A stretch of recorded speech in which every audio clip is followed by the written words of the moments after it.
got Packers in the divisional round. If you listen to some media members, you might be under the impression that the 49ers should be scared. But if you look at every playoff meeting recently between the Packers and the 49ers, I would not be scared. So how are you feeling after you watched the Packers versus Cowboys? And did you realize when they were like up by 27-0 that the 49ers would be playing them? Yeah, pretty early in the game. I think by halftime, Kyle Shanahan was probably starting to prepare for the Packers because it was pretty clear early in that game that it was going to be them. So another advantage for the 49ers to know pretty early that they could start preparing for them. Also, the fact that this game is going to be on a Saturday, it's a short week for the Packers. So I think this is just the best case scenario for the 49ers, honestly. And I know a lot of people are like, I'm not scared of, I wasn't scared of the Rams, not scared of the Packers, that kind of thing. But I'm just always like weary. I wouldn't say like scared or worried. I would just say like weary. I hope that's not a synonym for worried. I don't think. Like of teams that are on like a hot Hesitant. streak. Hesitant. Yeah, You like mean yeah, like cautious. I'm just cautious about a team like the Packers who are on a hot streak. Clearly, they're riding the success of Jordan Love right now and how good he's been looking. In the past month or two, and so they gave it to the Cowboys. That's something I wasn't really expecting. Although the Cowboys seem to kind of have this history of collapsing in the playoffs, so maybe I can't be too surprised. But yeah, it's not that I'm like worried about him, but I respect Jordan Love a lot right now. I respect, Jair Alexander. We'll see how he, looks throughout the week because I know he exited that game with an injury.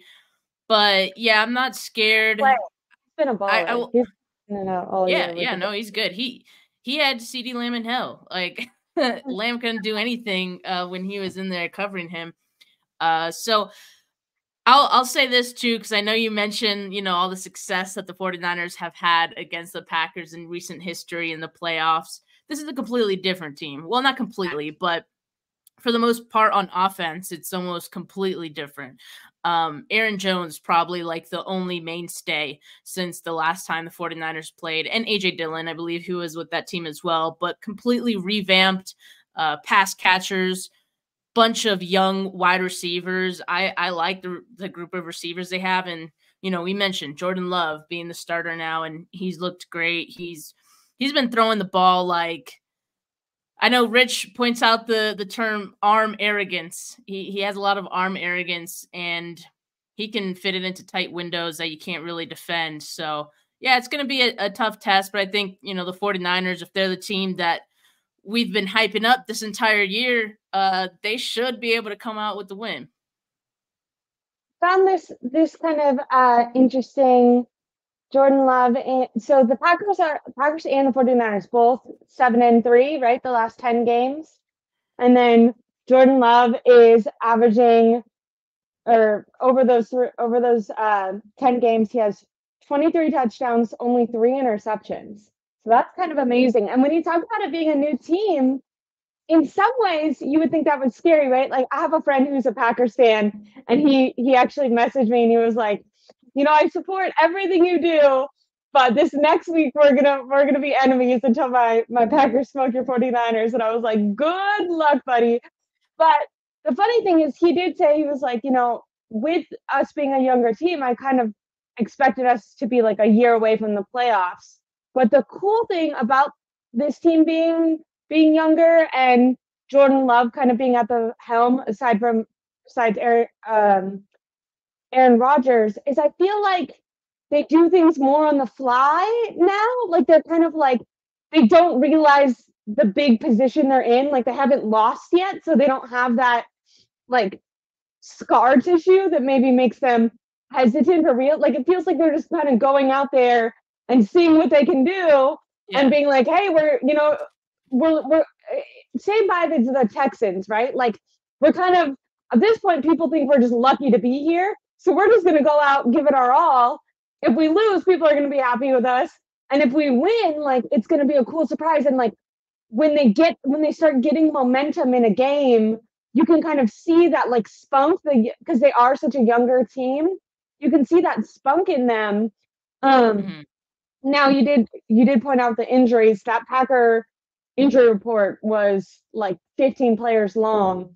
A lot of what I heard earlier from LaFleur's press conference, a lot of people getting MRIs and stuff, and like kind of day to day. So we won't know till later on down the week. But I do think Jordan Love has excellent chemistry with his receivers. I'm so impressed by his arm talent. And it's kind of funny, right? Because I think earlier in the year, and especially the last like seasons when Aaron Rodgers has been in the team, like people kind of assumed that Jordan Love was maybe either a bust or not going to be that good, because they were like, well, if he's that good, why is he, waiting on the bench? And even to start the year, I think I heard, it might have been Rich Madrid said, like, you could cut up some of Jordan Love's plays and make him look like the best quarterback in the league. Like, he has some highlight plays, but Mhm. his problem was consistency.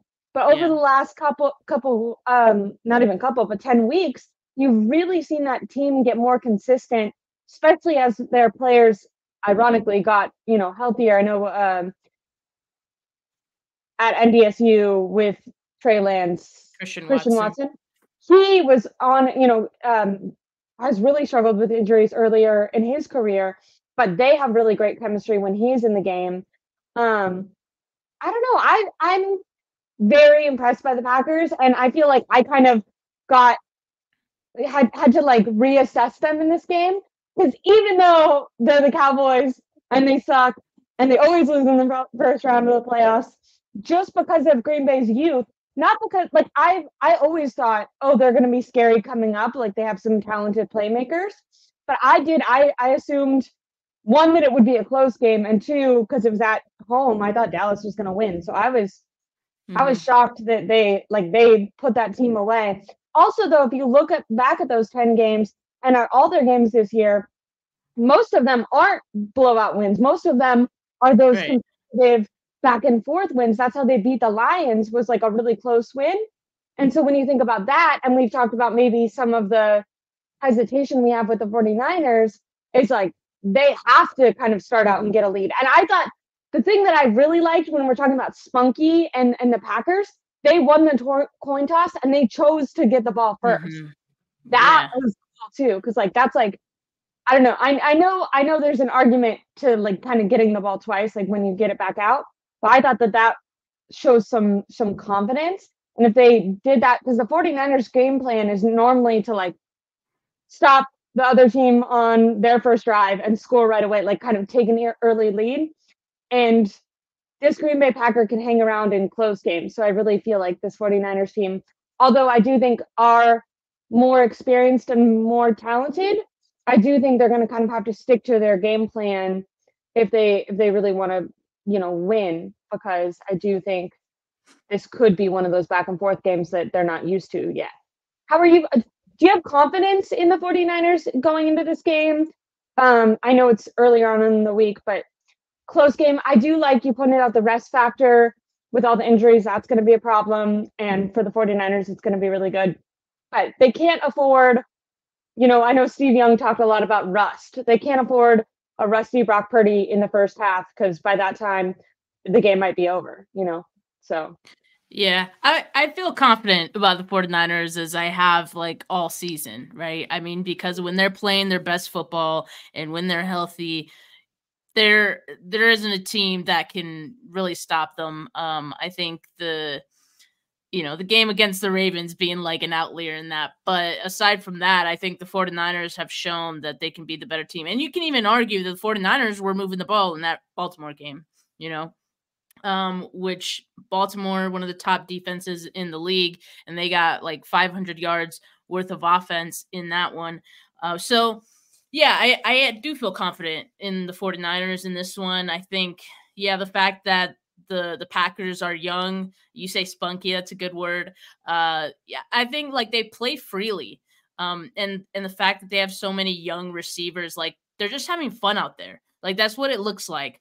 And yeah, I I think really like that. in the past like month or two that they've really honed in and gotten more consistent, I think they've kind of figured out like what works for them and like, oh, like we might have something here. Let's just see how far we could take this. And like you said, I don't think they really expected to be here, but at the same time, like they're riding that wave. So yeah, they're gonna come in with a lot of confidence, but how much like I'm kind of wondering how much of that confidence is gonna stick around given the Yeah, fact once they that kind of realize that they're you just beat the Cowboys. It almost felt like in that game you can see like it wearing off, not the confidence, but just like, okay, we did what we were supposed to also do. Like, tired. That the like yeah, that the too. thing they There didn't were some play defensive players. There's some defensive players that played like 90, 85 snaps in that game.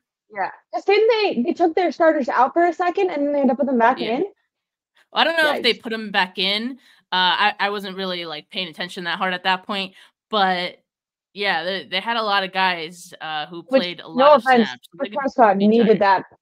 No offense, but Dak Prescott needed that little bit of comeback because if they would have Yeah, lost with that, like the whole offseason would have been like Dak's not the quarterback for us. I mean, it's probably still going to be that, but he definitely redeemed himself a little bit with that like fake comeback.